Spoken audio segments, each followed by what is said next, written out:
Hello everyone, good morning সবাইকে। কেমন আছো সবাই? আই হোপ সবাই খুব ভালো আছো, আমিও ভালো আছি। তো আজকে দীঘায় সেকেন্ড ডে আজকে আমাদের।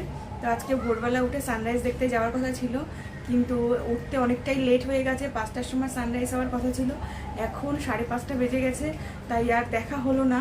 তো এখন এমনি একটু বেরোবো, তো বেরিয়ে একটু বিচে যাব, তারপরে ইচ্ছা আছে মোহনার দিকে যাব। তো চলো সেটাই তোমাদের সঙ্গে শেয়ার করবো। তো আমরা বেরিয়ে পড়েছিলাম বিচে যাওয়ার জন্য, কারণ যেহেতু সকালে সানরাইজটা দেখা হলো না, আমার খুব ইচ্ছে ছিল দেখার, কিন্তু আজকে হলো না, কি করা যাবে। অনেকটাই লেট হয়ে গেছিলো, তো একটুখানি বিচে যাচ্ছি, বিচটা একটুখানি ঘুরবো। অনেকটা বেলা হয়ে গেছে যেহেতু, তাই অনেক প্রচুর লোকের ভিড়ও রয়েছে। আর দেখো বিচটা এখন অনেকটাই বিচ রয়েছে, জল এখনো পর্যন্ত বোল্ডার অবধি আসেনি। এটা চান করার সময় বোল্ডার অবধি জল চলে আসছে। ওই জন্য এখন যেহেতু সবাই দুপুরে চান করতে পারছে না, তো প্রচুর লোক এই সকালবেলাতেই নেমে গেছে। তো বেশ ভালো লাগছিল দেখে। যতবার আমি এর আগে এসেছি ততবার কিন্তু এতটা জল ছিল না, এবারই দেখছি সব থেকে বেশি রয়েছে। তো সেই চার দেখে আমিও একটু বিচে নেমে পড়লাম একটু ঘোরার জন্য। এখানে একটা স্টার ফিশ ছিল, সেটাও আমি ভিডিও করে নিলাম। আর এখানে দেখো জলের মধ্যে সবাই ওয়াটার অ্যাক্টিভিটিস করছিল, এখানে পার হেড 150 টাকা করে। তো ভিডিওটা একটু উল্টে গেছিলো, যাই হোক আমি করিনি। তারপর সমুদ্রের পাশ থেকে একটা দোকান থেকে একটুখানি চা খেয়ে নিলাম, কারণ সকালে যেহেতু চা খাওয়া হয়নি। চা খেয়ে আমি এবার রুমে একটু ফিরবো, কারণ সেখান থেকে আমি আবার যাব মোহনার দিকে। আর দেখো এখানে একটা ঘোড়া ছিল আমাদের হোটেলের সামনেই দাঁড়িয়ে, আর কেশরগুলো খুব সুন্দর লাগছিল দেখতে, তাই একটুখানি আদর করে নিচ্ছিলাম। মানে কি সুন্দরভাবে মানে কেশরটা ওরা কাটিং করেছে। যাই হোক, এখানে একটা না দুটো ঘোড়া ছিল, আর সমুদ্রের বিচেও অনেক ঘোড়া ছিল, মানে অনেকে চড়ছিল। আর এখানে রাস্তার মাঝখানেও অনেক অনেক ঘোড়া ছিল। আর আমরা এবার রুমে এসে রুম থেকে আবার বেরিয়েও গেছি, এখানে লিফটের এখানে চলে এসেছি। এবার আমরা যাব নিচে বাইকে করে, এবার যাব আমরা মোহনার দিকে। তো আমি এর আগে কখনো মোহনায় যাইনি, মোহনায় আমার এই ফার্স্ট টাইম, ওই জন্য একটু বেশি এক্সাইটেড ছিলাম। তো আমরা এখানে বাইকে করেই, যেহেতু বাইক নিয়ে এসেছি, তো বাইকে করেই সব জায়গাতে যাচ্ছি, আলাদা করে আমাদের আর কোনো গাড়ি ভাড়া করতে হচ্ছে না। আর আমরা রয়েছি নিউ দীঘাতে, সেটা তোমাদের ফার্স্টেই বলা উচিত ছিল, বলতে ভুলে গিয়েছিলাম। আর মোহনায় যাচ্ছি, এই রাস্তাটা খুব সুন্দর, দুদিকে পুরো মানে এরকম সবুজ পুরো জঙ্গল, আর মাঝখান থেকে রাস্তাটা বেশ দারুণ লাগছিল সকালবেলায় যেতে। আর আমাদের নিউ দীঘা থেকে মোহনা পর্যন্ত 6 থেকে 7 কিলোমিটার ডিস্টেন্স। আর আর এই যে আমরা যে সময়টায় গেছি না, অতটাও রোদ ছিল না। আমাদের এসি রুমই ছিল, তাও মানে অতটা এসির প্রয়োজন হচ্ছিল না, কারণ মানে একটুখানি বৃষ্টি বৃষ্টি মেঘলা মেঘলা ওয়েদার ছিল, সেই জন্য মানে খুব একটা এসির প্রয়োজন হচ্ছিল না। দেখো তোমরা দেখতেই পাচ্ছ একটু মেঘলা মেঘলা ওয়েদারটা, জানি না বৃষ্টি আবার হবে কি না। তো এই করতে করতে আমরা প্রায় মোহনার কাছাকাছি পৌঁছে গেছি। তো মোহনাতে গিয়ে প্রচুর ফিশ মার্কেট ছিল, মোহনায় অনেক ঘোরাঘুরি করলাম। আর এটা হচ্ছে গিয়ে শুটকি মাছের দোকান, অনেকেই শুটকি মাছ খেতে পছন্দ করে। তো সেই শুটকি মাছের এখানে দোকান দেখছিলাম, তো সেটাই ভিডিও করলাম। আর এই হচ্ছে মোহনা, দারুণ লেগেছে আমার জায়গাটা। একটা দিকে নদী আর একটা দিকে সমুদ্রের একটা মানে মিলনস্থল, আর মাঝখান থেকে একটা পুরো সোজা রাস্তা। তো এইদিকে দেখো কি সুন্দর চওড়া বিচ রয়েছে, মানে এখানে অতটা জল উঠে আসেনি, অনেক দোকানপাট রয়েছে। আর নদীটা দেখতে না বেশি ভালো লাগছিল, দারুণ অসাধারণ লাগছিল দেখতে। আর সমুদ্রের ঢেউগুলো এসে বোল্ডারে যে বাড়ি খাচ্ছিল না, সেটা দেখতে বেশ দারুণ লাগছিল। আর মোহনাতেও প্রচণ্ড ভিড় ছিল, যেহেতু এখন দীঘাতে এমনিই বললাম একটু ভিড় যাচ্ছে, সেই জন্য প্রচণ্ড ভিড় ছিল। আর এখান থেকে আমরা এই যে মোহনার পাশেই যে মানে মাছের যে মার্কেট, এখানে অনেক বড় লরিতে করে করে মানে মাছ যাচ্ছিল, মানে বিভিন্ন জায়গায়।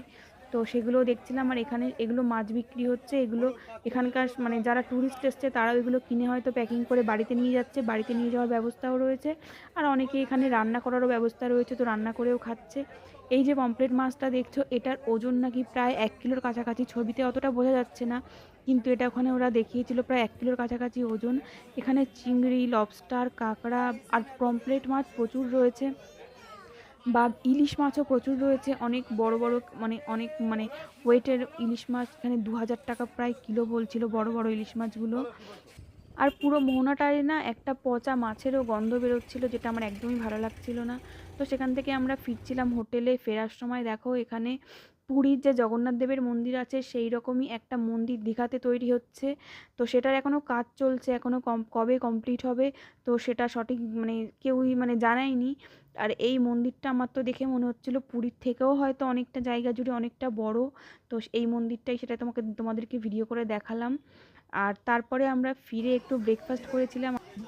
ব্রেকফাস্টে নিয়েছিলাম পেটাই পরোটা, একটা তরকারি আর চাটনি ছিল। পেটাই পরোটা খেতে আমার দারুণ লাগে, কিন্তু আমরা যেখানে থাকি সেখানে পেটাই পরোটা পাওয়া যায় না বলে আমি এখানে আরও বেশি করে খেয়েছিলাম। তো এখান থেকে রুমে চলে এলাম। রুমে এসে একটুখানি ফ্রেশ ট্রেশ হয়ে নিয়ে আবার আমরা যাচ্ছিলাম উদয়পুরের দিকে। উদয়পুরে আমরা বেশিক্ষণ ঘোরাঘুরি করিনি, কারণ উদয়পুরে একেবারেই বিচ ছিল না, মানে সব লোক একদম মানে পাড়ে উঠে এসেছিল, কারণ জল একদমই মানে উপরে উঠে এসেছিল বলে সবাই দাঁড়িয়েছিল। সেই জন্য আমরা ওখান থেকে চলে গেছিলাম তালসারিতে গিয়েও ঠিকই দেখি একই অবস্থা। দেখো এই সমস্ত জায়গাগুলো থেকে আমরা আগের বার যখন এসেছিলাম তো নিজেরা পা হেঁটে জায়গাটাকে পার করেছিলাম, আর সেই জায়গাটা দেখো পুরো জলে ঢাকা, নৌকা দিয়ে পার করতে হচ্ছে। তো এইরকম অবস্থা আগে কখনো দেখিনি, মানে যতবার এসেছি তখন দেখিনি। সব লোক নৌকা করে করে সব পার হচ্ছে। এই সব জায়গাগুলো আমরা আগে পায়ে হেঁটেও পার করে করে ওপারে গিয়ে অনেক ঘোরাঘুরি করতাম, মানে করেছিলাম যখন এসেছিলাম। তো এখানেও আর বেশিক্ষণ না দাঁড়িয়ে চলে এলাম। ফেরার সময় এখানে কাজু বন একটা দেখার জায়গা রয়েছে, যেখানে কাজু বাদামের চাষ হয়। তো সেখানে একবার একটু গিয়েছিলাম, তো কোনো কাজু বাদাম ছিল না। তো ওখানকার লোকেরাই দেখাচ্ছিল একটা কাজু বাদাম গাছে ছিল, সেটাই আমাদেরকে ডেকে দেখাচ্ছিল যে একটা রয়েছে, আর সব কাজু বাদাম পাড়া হয়ে গেছে। আর এখান থেকে অনেকেই গাছ কিনে নিয়ে যাচ্ছে, গাছ বিক্রি হচ্ছিল ওখানে। আমরা এবার এখান থেকে হোটেল রুমে ফিরে আসি, আর সেখান থেকে আমরা যাই স্নান করতে গিয়েও খুব খারাপ অভিজ্ঞতা হয়। আর স্নান করে ফিরে আমরা যাই লাঞ্চ করতে দুপুরবেলায়। দুপুরের লাঞ্চে আজকে আমাদের মেনুতে এইসব জিনিসগুলো ছিল। এখানে কাতলা মাছ ছিল, মানে ডিম ছিল, ডাল ছিল, একটা মাছের তেলের যে তরকারিটা বললাম সেই তরকারিটা ছিল, আলু ভাজা ছিল, আলু পটলের তরকারি ছিল, চাটনি পাঁপড়। তো আমরা আমাদের লাঞ্চ কমপ্লিট করে রুমে ফিরে এসেছিলাম, তারপরে একটু রেস্ট নিয়েছিলাম। হ্যালো অ্যান্ড গুড ইভিনিং সবাইকে। তো দুপুরবেলা লাঞ্চ করে ফেরার পরে এসে একটু ঘুমিয়ে পড়েছিলাম। ঘুম থেকে এই উঠেছি, একটু লেটই হয়ে গেছে কালকের মতনই। 7টা বাজে, এখন রেডি ফেডি হয়ে নিয়েছি, একটু বিচের ধারে যাবো আবার। আর দুপুরে মানে জোয়ার ছিল খুব, তো জোয়ারের জন্য একটু স্নান করতে পারিনি। পাড়ের ধারে একটু 10-15 মিনিট বসে থেকেই চলে এসেছিলাম। কেউ স্নান করতে পারেনি সেই রকমভাবে, সবাই মানে বসেই ছিল। অনেকের দেখলাম পড়ে গিয়ে হাত পাও কেটে গেছে। তো এসে স্নান টান করেছি, মাথায় শ্যাম্পু করেছিলাম, তো চুল এখনও ভিজে রয়েছে। তো আর দেরি করবো না, চলো বেরোই, অনেকটাই লেট হয়ে গেছে। আর কি করব তোমাদের সঙ্গে শেয়ার করছি, চলো। সমুদ্রে চান করতে গিয়ে আমার পায়ের থেকে পুরো জুতো খুলে চলে গেছে ঢেউয়ের সঙ্গে, আর সেই জুতোটা আমি আর পাইনি। তো খালি পায়ে হোটেল রুমে ফিরতে হয়েছে। তোমাদেরকে বললাম যে পরে বলবো, তো সেটাই বললাম। তারপরে সন্ধেবেলা একটু বেরিয়ে আমরা চা খেয়ে নিলাম। তারপরে যে ব্যাগের দোকানগুলো ছিল, তো আমার মায়ের জন্য একটা ব্যাগ নেওয়ার ছিল, তো দেখছিলাম কোন ব্যাগটা নেব। যেসব দোকানগুলোতে যেই মাছ রান্না করে দেয় সেই সব দোকানগুলো থেকে আজকে আমরা পকোড়া ভাজিয়েছিলাম বিচে বসে খাওয়ার জন্য। তো খেয়ে অনেকটা বেশি হয়েছিল, যেটা আমরা রুমে নিয়ে এসেছিলাম, আর এই দিয়ে আমাদের রাতের খাবার কমপ্লিট করেছি। তো এইভাবেই আজকে আমাদের সারা দিনটা কাটলো।